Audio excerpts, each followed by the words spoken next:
Hello everyone, Dark of All Trades here. Now today, I'm going to go into the next argument in my Debunking Arguments for God series. Today, I'm going to take apart the teleological argument. Like most arguments that we see, there isn't just one teleological argument, just like there isn't just one cosmological argument, though there are some famous ones. So in this, I will talk about the argument generally and also cover the most common versions. Now before I jump into my academic script, let me lay out a general form of the argument. Most of them look something like this. Premise 1. The universe exhibits intricate design and order. Premise 2. Design and order in the universe imply the existence of a designer. Premise 3.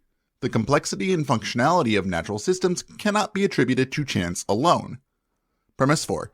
The best explanation for the design and order in the universe is the existence of an intelligent designer.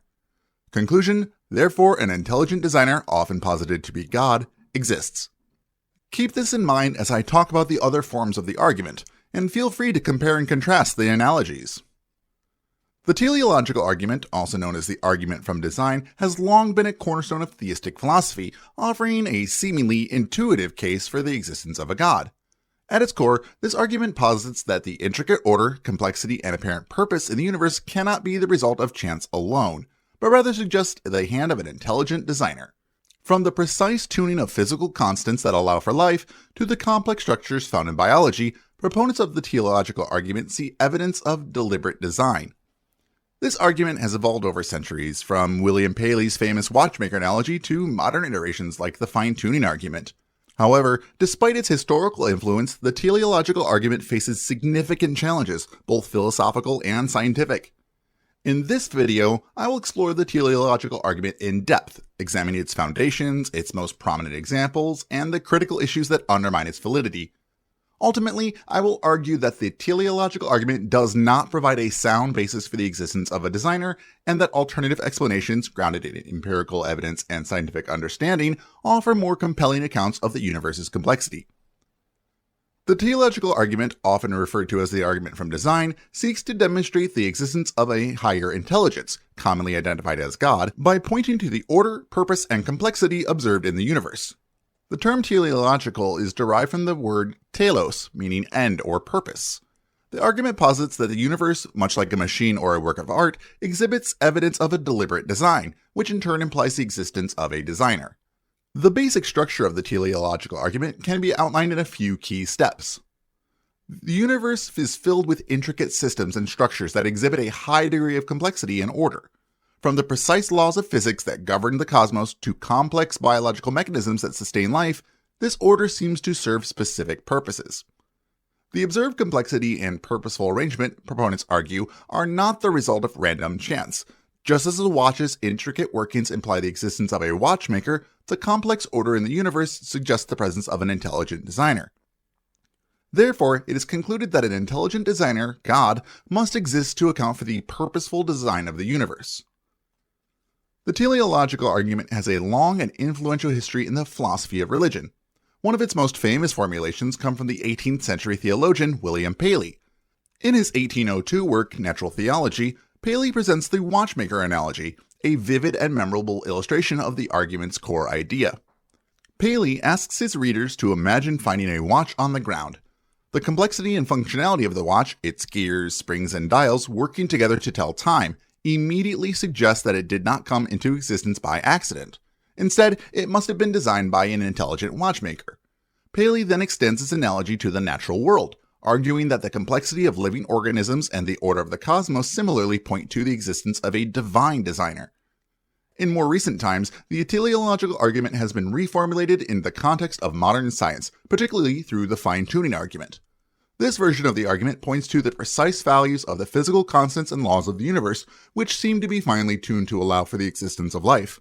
Proponents argue that this fine-tuning is unlikely to have occurred by chance and instead suggests intentional calibration by a designer. In addition to traditional formulations, the teleological argument has seen renewed interest in the light of discoveries in physics, cosmology, and biology. The fine-tuning argument in particular has been championed by contemporary philosophers and theologians who argue that the specific conditions required for life are so precise that they cannot reasonably be attributed to random processes. Instead, these conditions are seen as evidence of purposeful design. The argument has also been adapted to discussions about the origin of life and the complexity of biological systems. The emergence of complex life forms, the information encoded in DNA, and the sophisticated mechanisms of molecular biology are often cited as examples of design in nature. To summarize, the teleological argument, with its roots in classical philosophy and theology, continues to evolve and adapt in response to new scientific insights. However, its core assertion remains the same, that the order and purpose observed in the universe points to the existence of an intelligent designer. Moving forward from this point, I'm going to take a look at these claims and explore whether they hold up to scrutiny. Words like teleological can sound like jargon to most laypeople. Teleology is simply the explanation of phenomena in terms of the purpose that they serve rather than the cause by which they arise. Put simply, it is knowing something's purpose or end goal. Let's take a look at some examples of different forms of the teleological argument. Let me start with the two most recognizable versions. As I brought up before, one of the most famous and enduring examples of the teleological argument is William Paley's Watchmaker analogy, presented in his 1802 work Natural Theology. This analogy has become a classic illustration of the argument's core reasoning. Again, Paley asks us to imagine walking in a field and coming across a watch laying on the ground. Upon examining the watch, one would notice its intricate design, gears, springs, and hands all working together to keep time. The complexity and functionality of the watch are immediately apparent, and it's clear that the watch did not come into existence by mere chance. Paley argues that just as a watch's complexity and purpose indicate the existence of a watchmaker, the complexity and apparent purpose found in nature, particularly in living organisms, suggests the existence of a divine designer. For instance, the human eye, with its ability to process light and create visual images, is often cited as an example of such intricate design that, according to Paley, cannot be attributed to random processes or natural causes alone. The watchmaker analogy is significant because it draws a direct comparison between human-made objects, which we know to be designed, and natural entities, which are argued to require a similar explanation. The analogy aims to make the concept of divine design more accessible and intuitive by linking it to everyday experiences of design and craftsmanship.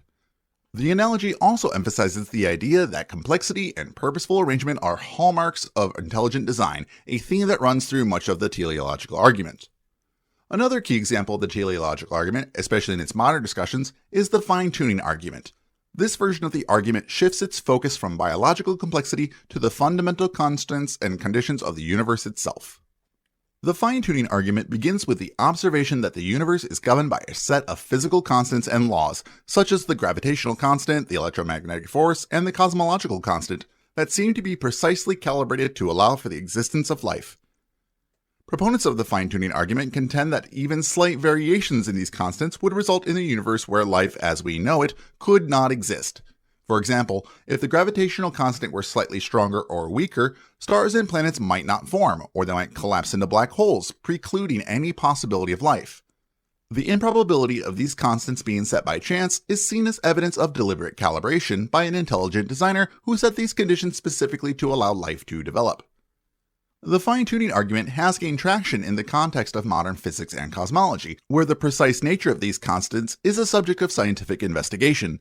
It appeals to both theistic and deistic perspectives by suggesting that the universe's life-supporting properties are not arbitrary, but intentionally set.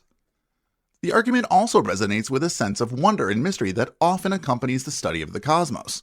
For many, the idea that a universe is finely tuned for life reinforces a sense of purpose and intentionality in the natural world. In addition to Paley's watchmaker analogy and the fine-tuning argument, other examples and analogies have been used to bolster the theological argument. One such is the complexity of biological systems. This argument often cites examples from biology, such as the bacterial flagellum, an intricate molecular machine that allows certain bacteria to move. Proponents argue that such complex systems could not have arisen through gradual evolutionary processes alone, and instead point to the need for an intelligent designer. Similarly, the information contained in DNA, with its precise sequence of nucleotides coding for the development and functioning of living organisms, is often presented as evidence of design. The regularity and predictability of the natural laws governing the universe are also used to support the teleological argument. The argument posits that the consistency of these laws, which allow us to make sense of the universe and predict natural phenomena, indicates an underlying design. Some proponents appeal to the beauty and aesthetic value found in nature, sunsets, the symmetry of flowers, and the vastness of the cosmos, as further evidence of intentional design. The idea is that such beauty is not merely incidental, but indicative of a designer who appreciates and instills aesthetic qualities in creation. The teleological argument draws upon various examples and analogies to make its case for a designer. From the intricacies of a watch to the fine-tuning of the universe's constants, these examples are intended to illustrate the improbability of complex order arising without an intelligent cause. However, as I will get into, these analogies and examples also face significant philosophical and scientific challenges that call into question their validity and applicability. The Watchmaker analogy, popularized by William Paley, is one of the most well-known forms of the teleological argument. However, this analogy is not without its problems, and a closer examination reveals several critical flaws. The Watchmaker analogy assumes a direct comparison between human-made objects and natural entities. While a watch is undeniably a product of intentional design, it does not necessarily mean that natural objects, such as biological organisms or the universe itself, require the same kind of intentional designer. The analogy is flawed because it conflates artificial objects, which we know to be designed, with natural phenomena, whose origins are more complex and less easily attributed to a single cause. Just because we recognize design in a watch does not mean we can extend the same reasoning to the entire universe or to life forms, which are subject to natural processes like evolution. We have to ask, how do we know the watch is designed? The answer is not complexity, but because we have experience, countless examples of people designing and making watches, and no examples of a watch coming about through natural causes. One of the most significant challenges to the watchmaker analogy comes from the theory of evolution by natural selection, as proposed by Charles Darwin. Evolution provides a robust explanation for the complexity and diversity of life on Earth through gradual natural processes. The apparent design in biological organisms can be understood as the result of natural selection, where genetic mutations that are beneficial for survival and reproduction are passed down over generations, leading to the complex structures we observe today. This process does not require the intervention of an intelligent designer, as it operates through well-understood natural mechanisms. For example, the complexity of the human eye, often cited as evidence for design, can be explained by evolutionary processes, with each step of its development providing incremental advantages to the organism. The fine-tuning argument, which posits that the universe's physical constants are so precisely calibrated that they must have been set by a designer, also faces significant criticisms. The anthropic principle provides a counterpoint to the fine-tuning argument by suggesting that we observe a universe capable of supporting life precisely because we are here to observe it. If the universe were not fine-tuned for life, we simply would not exist to notice it. The principle implies that our observations of fine-tuning are not necessarily evidence of design, but rather a reflection of the fact that only a universe with the right conditions for life could have observers like us in it. It's a tautology rather than an indication of intentional calibration. Another significant challenge to the fine-tuning argument comes from the multiverse hypothesis. This idea suggests that our universe is just one of potentially countless other universes, each within different physical constants and laws. In a multiverse, it is possible that many universes exist with varying degrees of life-friendliness, and we happen to be in one where the constants allow for life. This diminishes the need for a designer, as the fine-tuning can be explained by a sheer number of universes, making it statistically probable that at least one would support life. While the multiverse hypothesis is speculative and currently beyond empirical verification, it offers a naturalistic explanation for the fine-tuning that does not rely on the existence of a designer. The fine-tuning argument often falls into the logical fallacy known as the appeal to ignorance. This occurs when the lack of current scientific explanation is taken as evidence for a supernatural cause. Just because we do not fully understand why the universe's constants are what they are does not mean that the only explanation is intelligent design. Historically, many phenomena once attributed to divine intervention, like thunder, disease, etc., were later explained by natural causes as scientific knowledge advanced. Assuming design due to a current gap in understanding is premature and disregards the potential for future scientific explanations. As I just mentioned, the teleological argument frequently commits the argument from ignorance fallacy by concluding that because we don't fully understand certain aspects of the universe, they must be the result of intelligent design. This fallacy assumes that a lack of evidence for one explanation is evidence for another, without providing positive evidence for that alternative. This is a flawed form of reasoning because the absence of evidence is not necessarily evidence of absence, nor is it evidence of presence. By relying on gaps in current scientific understanding as evidence for design, the teleological argument effectively shifts the burden of proof. It suggests that until science can explain every aspect of the universe's complexity, the default explanation should be a designer. This reasoning is problematic because it does not provide positive evidence for design. Instead, it capitalizes on the limitations of current knowledge. Furthermore, this approach is not conducive to the pursuit of knowledge, as it discourages further inquiry by attributing unexplained phenomena to divine intervention rather than seeking natural explanations. The argument often presents a false dichotomy by suggesting that the only two possible explanations for the complexity and order of the universe are either random chance or intelligent design. This ignores other plausible explanations, such as the natural processes described by evolutionary theory or the multiverse hypothesis.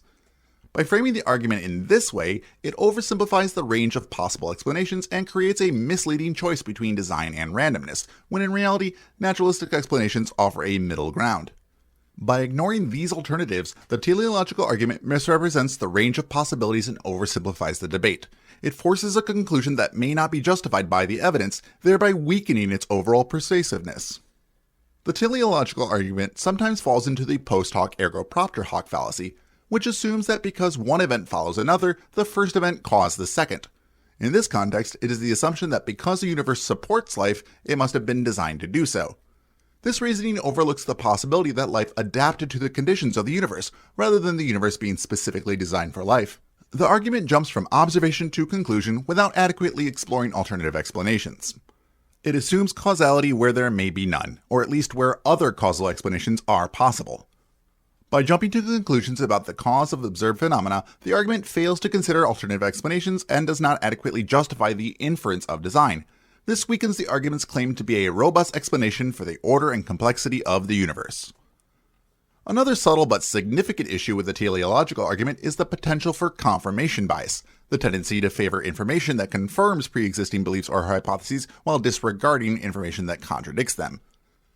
Confirmation bias is a cognitive bias where people tend to search for, interpret, and remember information in a way that confirms their preconceived notions.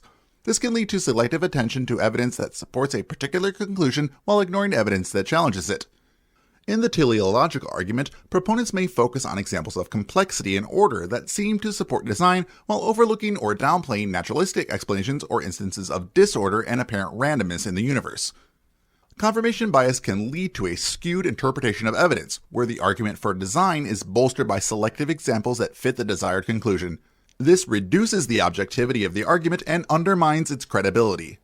Additionally, by focusing only on evidence that seems to support design, the argument may fail to engage with counter-arguments or alternative explanations, making it less persuasive to those who do not already share the same assumptions. The teleological argument, while intuitively appealing, faces these numerous challenges when scrutinized through the lens of critical analysis. The Watchmaker analogy relies on a flawed comparison between human-made objects and natural phenomena, overlooking natural explanations like evolution.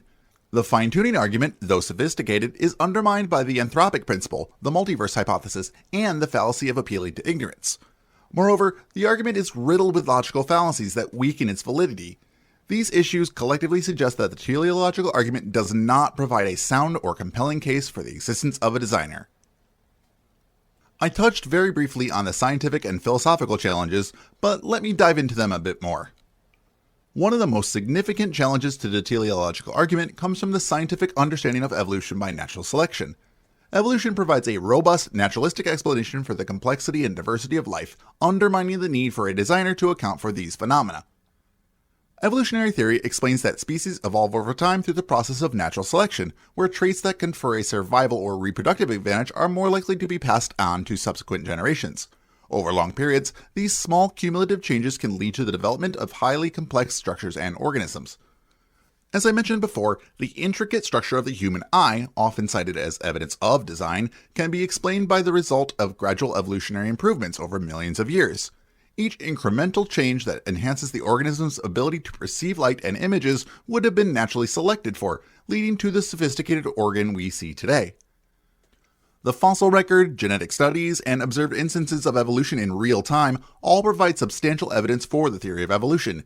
These findings show that complexity can emerge through natural processes without the need for a guiding intelligence. The argument from design often relies on examples of irreducible complexity, where it is claimed that certain biological systems are too complex to have evolved naturally. However, research has shown that these systems can often be broken down into simpler components that could have evolved independently, each providing some advantage to the organism. Another challenge to the teleological argument is the existence of imperfections and suboptimal designs in nature.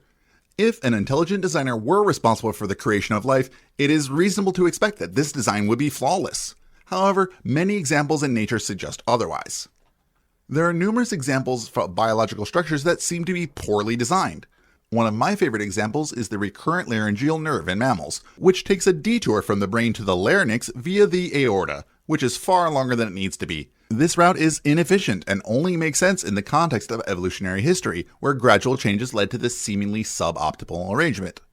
Similarly, the human spine is prone to issues like back pain and herniated discs because it has evolved from structures that originally supported quadrupedal locomotion. The spine's current form, while functional, is not the ideal design one might expect from an intelligent designer.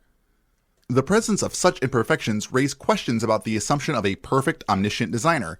If the teleological argument relies on the premise that the universe's complexity implies design, then the existence of flawed or suboptimal designs within that complexity suggests that the designer is either not omnipotent or not particularly attentive to the details of creation.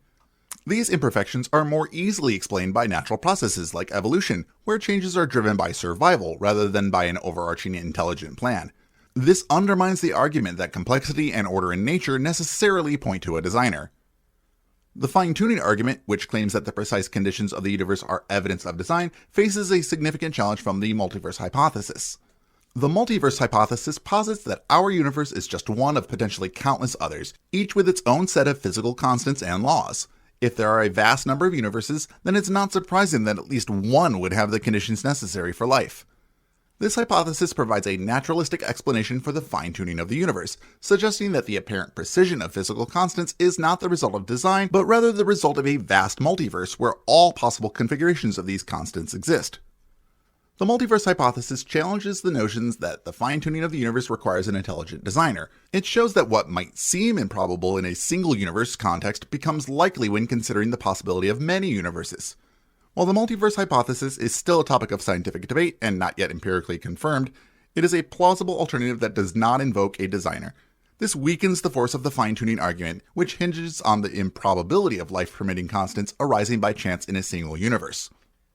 The teleological argument often overlooks a role of natural laws and the anthropic principle in explaining the universe's apparent design. The order and regularity observed in the universe can be explained by the constant operation of natural laws, such as gravity, electromagnetism, and the laws of thermodynamics. These laws govern the behavior of matter and energy, leading to the formation of stars, planets, and eventually life. The existence of natural laws does not necessarily imply a designer, rather they may be inherent features of the universe. The teleological argument assumes that these laws require a designer, but this is not a given. Science seeks to understand these laws as fundamental properties of reality, not as evidence of design. The anthropic principle states that we observe the universe to be fine-tuned for life because, if it were not, we would not be here to observe it. This principle explains the apparent fine-tuning of the universe without invoking a designer. The anthropic principle suggests that our observations of the universe are conditioned by the fact that we exist within it. It shifts the focus from the improbability of life-supporting conditions to the inevitability of observing such conditions given our existence. This perspective challenges the teleological argument by reframing the discussion around the observer's role in interpreting the universe. To wrap this section up, the teleological argument, while historically significant, faces these substantial challenges from both scientific and philosophical perspectives. Evolutionary theory provides a natural explanation for the complexity of life, undercutting the need for a designer. The existence of imperfections in nature challenges the notion of an omnipotent, benevolent designer. The multiverse hypothesis offers an alternative to the fine-tuning argument, and the anthropic principle provides a naturalistic explanation for the conditions necessary for life. Together, these challenges suggest that the teleological argument is not a sound or necessary explanation for the complexity and order observed in the universe. The teleological argument, with its roots in ancient philosophy and its continued appeal throughout the centuries, seeks to explain the complexity, order, and apparent purposefulness of the universe by positing the existence of an intelligent designer. However, upon closer examination, this argument reveals significant shortcomings that challenge its validity and relevance in contemporary discussions about the origins and nature of the universe. The initial appeal of the teleological argument lies in its intuitive grasp of the world's apparent design. The complexity of biological systems, the order in the cosmos, and the fine-tuning of the universe's constants all seem to point towards an intelligent cause. This reasoning has a powerful rhetorical and emotional pull as it resonates with our everyday experiences of creating and encountering designed objects. However, the argument's limitations become apparent when subject to critical scrutiny. The analogy between human-made objects and natural phenomena is flawed, as it overlooks the fundamental difference between artificial artifacts and naturally occurring structures. Furthermore, the reliance on the fine-tuning argument is undermined by alternative explanations such as the multiverse hypothesis and the anthropic principle, which offers naturalistic accounts for the universe's properties without invoking a designer. Scientific advancements, particularly in the field of evolutionary biology, have provided compelling explanations for the complexity and diversity of life that do not require a designer. The mechanism of natural selection explains how simple life forms can evolve into complex organisms over vast periods of time, guided by the pressures of survival and reproduction rather than by an intelligent agent. Moreover, the imperfections and suboptimal designs found in nature, which are more easily explained by evolutionary processes than by the actions of a perfect designer, further weaken the teleological argument. These examples demonstrate that complexity and order can arise from natural processes, challenging the idea that they necessitate a purposeful creator. The teleological argument also struggles with philosophical and logical issues. The argument from ignorance, false dichotomy, and other logical fallacies undermine its credibility, suggesting that it relies on flawed reasoning rather than robust evidence. These fallacies indicate that the argument often jumps to conclusions, drawing unwarranted inferences about the existence of a designer based on incomplete or misunderstood data. Additionally, the anthropic principle and role of natural laws in shaping the universe provide alternative frameworks for understanding the world without recourse to a designer. These perspectives highlight the limitations of the teleological argument, suggesting that it is not the only or even the most plausible explanation for the universe's characteristics. The critique of the teleological argument has broader implications for discussions about the existence of a god and the nature of the universe. By challenging the necessity of a designer, these critiques open the door to a more nuanced understanding of the world, one that embraces the complexity and mystery of the universe without defaulting to supernatural explanations. This shift in perspective encourages a deeper engagement with scientific inquiry and philosophical reflection, promoting a worldview that seeks to understand the universe on its own terms, rather than through the lens of pre-existing beliefs about design and purpose. It invites us to explore the natural world with curiosity and skepticism, acknowledging the limits of our knowledge while remaining open to the new discoveries and ideas. To wrap this whole talk up, while the teleological argument has historically been a significant and influential argument for the existence of a god, its weaknesses and the availability of alternative explanations diminish its persuasiveness in contemporary context. The argument's reliance on flawed analogies, its susceptibility to logical fallacies, and the availability of naturalistic explanations for the universe's complexity and order all suggest that it is not sound or necessary basis for the belief in a designer. As we continue to explore the natural world and our place within it, the teleological argument serves as a reminder of the importance of critical thinking and the need to question assumptions that may seem intuitive but not hold up to rigorous examinations. By embracing a more skeptical and evidence-based approach, we can move closer to a deeper and more accurate understanding of the universe, free from the constraints of outdated and unsound arguments. I'll leave a link in the description for more reading on this argument for those who want more information. That's it for this one. So what do you think? Do you find the teleological argument to be convincing? If so, why? If you don't, do you have a position that I didn't mention here? Let me know that in the comments below. If you appreciate the intricate mechanics of educational content on the teleological argument, you can show that by hitting that like button. And you can get more intelligently designed content delivered straight to your YouTubes by hitting that subscribe button if you haven't already. Speaking of aesthetic perfection, I need to give a special thank you to my patrons: Calamitous Anima, Sora, Long-Haired Lefty, Musical Ocelot, Ooga Booga Luga, Anonymous Netizen, Angel, Tarek Alkazab, Gemabum, Kai Henningsen, and Triple Towel. Though if you would like to be one of the universes in the multiverse of my channel, you can join them for as low as a single $1 a month at patreon.com/darkofalltrades. I appreciate all of you who watch, like, comment, and just everything else. Just engaging with my videos means so much to me.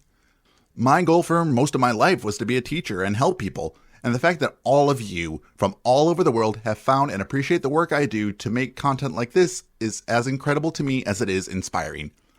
Thank you all for the amount of love and support you give me. It truly keeps me going. And as always, keep learning.